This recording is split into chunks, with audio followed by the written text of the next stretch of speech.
বুড়ি কলে মুখ ধুয়ে বেরিয়ে যাচ্ছিল বোচকাটা বগল দাবা করে।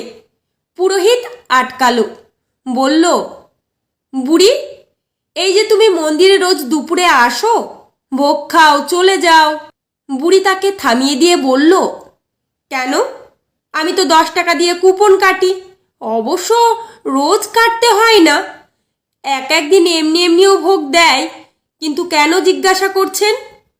পুরোহিত বলল, না মানে তোমায় তো আরতির সময় দেখি না, সকালে পুজোর সময়ও দেখি না, বছরের একদিনও তোমায় অন্য সময় মন্দিরে দেখি না।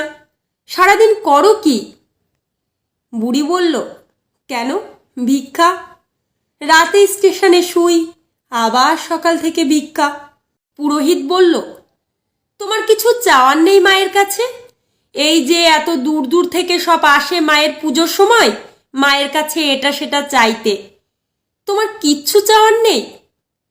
বুড়ি বলল, ছেলে বার করে দিল, বলল শুতে দেওয়ার জায়গা নেই, খেতে দেওয়ার ভাত নেই, তাদের পরিবার বড় হচ্ছে। তা ছেলে যখন বার করে দিল, তখন তোমারও কালিমা আমার কি করবে?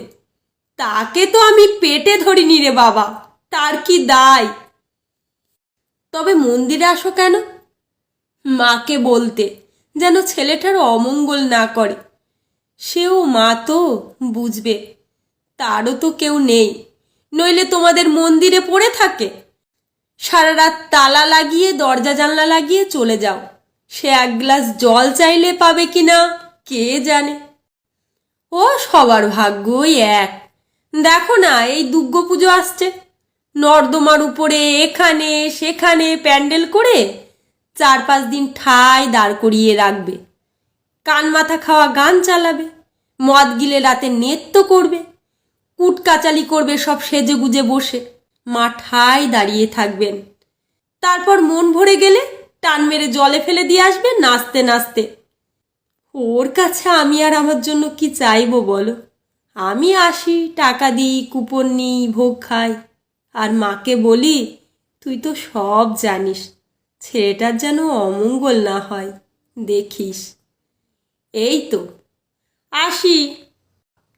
পুরোহিত স্তব্ধ বাক। সত্যিই তো, মন্দিরের তালা দেওয়া এখন, পাখা লাইট নেভানো, কর্তৃপক্ষ অত টাকা লাইটের বিল দিতে পারে না। বুড়ি চলে যাচ্ছে, ময়লা শাড়ি, বগলে বোচকা, চলায় না আছে কোনো তাড়া, বলায় না আছে কোনো ক্ষোভ। এত শান্ত কি করে হলে বুড়ি?